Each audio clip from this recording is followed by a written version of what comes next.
नमस्कार दोस्तों, आपका हमारे चैनल स्नेह सरिया में स्वागत है। आज मैं आप लोगों के लिए बहुत ही ज्ञानवर्धक हनुमान जी की कहानी लेकर आई हूँ। कैसे हनुमान जी ने गरुड़, सुदर्शन चक्र और सत्यभामा का घमंड चकनाचूर किया था। तो चलिए अपनी कहानी शुरू करते हैं। कहानी को अंत तक सुनिएगा, तभी आपको कहानी समझ आएगी। और अगर वीडियो अच्छी लगे तो हमारे वीडियो को लाइक शेयर करें और चैनल को सब्सक्राइब करना मत भूलिएगा। तो चलिए अपनी कहानी शुरू करते हैं। ये संसार एक मोह माया है, फिर भी इंसान मूर्खता करता है और कहता है सब कुछ हमारा है। इस हैरानी तो इस बात की होती है कि इंसान इतना घमंड क्यों करता है। मेरे पास ये है, वो है, तुम्हारे पास कुछ भी नहीं है। किसका घमंड करता है। चंद रुपए दान देने वाला इंसान कहता है कि मैंने तो बहुत दान दिया, और करोड़ों का दान दे जाने वाला इंसान कभी नहीं कहता कि मैंने इतना दान दिया। वो तो किसी से इसका जिक्र भी नहीं करता। वास्तव में वो जरूरतमंद की आवश्यकताओं की पूर्ति करता है और मन में सोचता है सहायता ही दान है, पुण्य है। ऐसे व्यक्ति पर सरस्वती की सदा कृपा होती है। पर क्या किया जाए, देवताओं तक को तो अभिमान हो ही जाता है, और उनके अभिमान को दूर करने के लिए परमात्मा को कोई उपाय करना पड़ता है।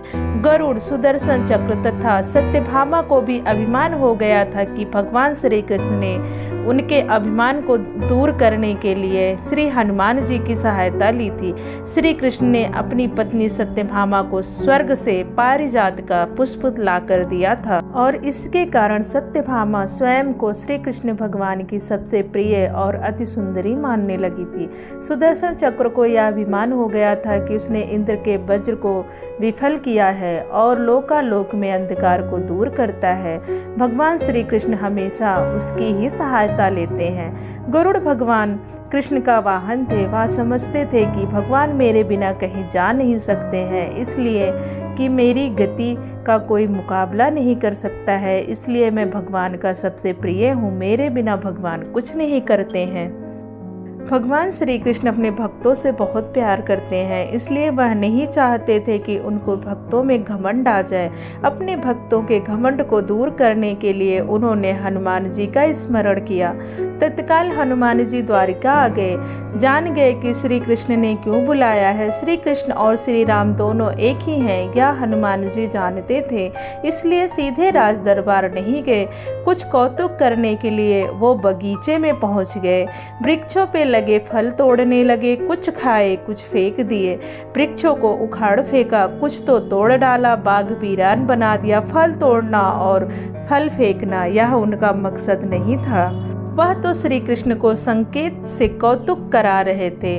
बात श्री कृष्ण तक पहुंची। किसी वानर ने राज्य उद्यान को उखाड़ दिया है, कुछ किया जाए। श्री कृष्ण ने गरुड़ को बुलाया, कहा जाओ सेना ले जाओ, उस बानर को पकड़ कर लाओ। गरुड़ ने कहा प्रभु, एक मामूली बानर को पकड़ने के लिए सेना की क्या जरूरत है, मैं अकेला ही उसे मजा चखा दूंगा।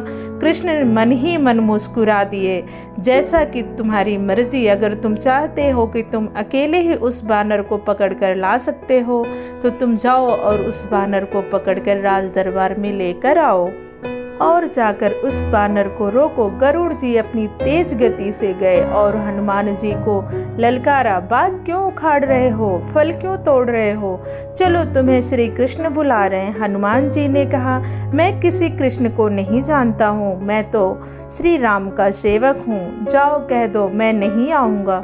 गरुड़ क्रोधित हुए और बोले तुम नहीं चलोगे तो मैं तुम्हें पकड़ कर ले जाऊंगा। हनुमान जी ने उत्तर नहीं दिया। गरुड़ जी का अनदेखा कर फल तोड़ने लगे और गरुड़ को समझाने लगे बानर का काम फल तोड़ना और फेंकना है। मैं तो अपने स्वभाव के अनुसार ही काम कर रहा हूँ, मेरे काम में दखल ना दो। क्यों झगड़ा मोल लेते हो, जाओ मुझे आराम से फल खाने दो। गरुड़ नहीं माना। तब हनुमान जी ने अपनी पूंछ बढ़ाई और गरुड़ को दबोच लिया। उसका घमंड दूर करने के लिए कभी पूंछ को ढीला कर देते तो गरुड़ की सांस में सांस आ जाती, और कभी पूंछ को कस लेते तो प्राण निकल रहे थे। हनुमान जी ने सोचा भगवान का वाहन है, प्रहार भी नहीं किया जा सकता, लेकिन इसे सबक तो सिखाना ही होगा। पूंछ को एक झटका दिया, गरुड़ को दूर समुद्र में फेंक दिया। बड़ी मुश्किल से वह गरुड़ दरबार में पहुंचा। भगवान को बताया, वह कोई साधारण वारण नहीं है, मैं उसे पकड़कर नहीं ला सका। भगवान मुस्कुरा दिए। सोचा गरुड़ का घमंड तो दूर हो गया, लेकिन अभी इसे बेग पे बड़ा घमंड है, इसके बेग के घमंड को दूर करना होगा। श्री कृष्ण ने गरुड़ से कहा, गरुड़ हनुमान श्री राम का भक्त है, इसलिए नहीं आया। यदि तुम कहते कि श्री राम ने बुलाया है तो वह फौरन भागे चले आते।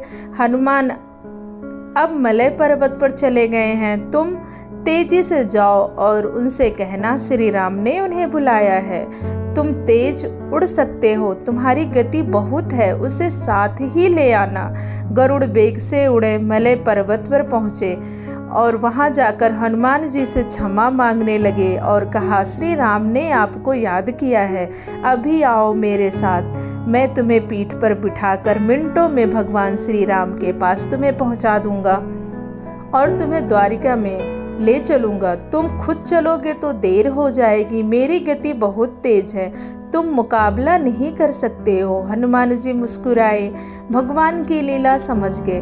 कहा, तुम जाओ, मैं तुम्हारे पीछे आ रहा हूँ। द्वारिका में श्री कृष्ण राम रूप धारण कर सत्यभामा को सीता बनाकर सिंहासन पर बैठ गए। सुदर्शन चक्र को आदेश दिया, द्वार पर रहना, कोई बिना आज्ञा अंदर ना आ पाए।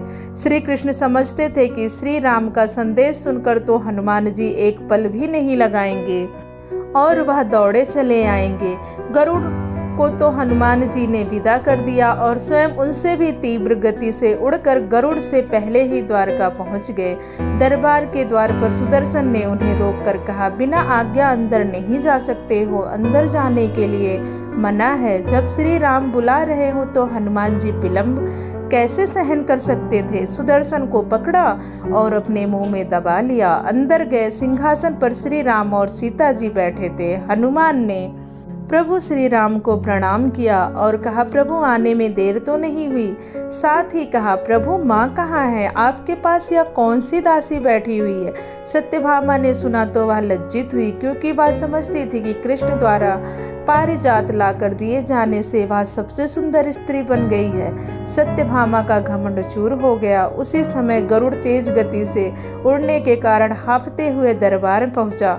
सांस फूल रही थी, थके हुए से लग रहे थे और हनुमान जी को दरबार में देखकर तो गरुड़ चकित हो गए।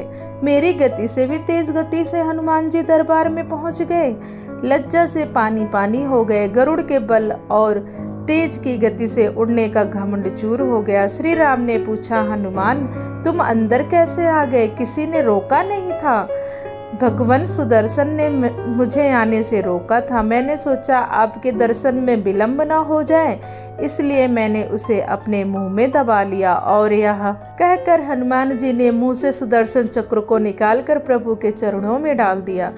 तीनों के घमंड चूर हो गए। श्री कृष्ण यही चाहते थे। श्री कृष्ण ने हनुमान जी को गले लगाया, हृदय से हृदय की बात हुई और उन्हें विदा कर दिया। परमात्मा अपने भक्तों में, अपने पास रहने वालों में घमंड कैसे होने देते। श्री कृष्ण सत्यभामा, गरुड़ और सुदर्शन चक्र का घमंड दूर दूर न करते तो परमात्मा के निकट रह नहीं सकते थे, और परमात्मा के निकट रह ही वही सकता है जिसमें घमंड ना हो।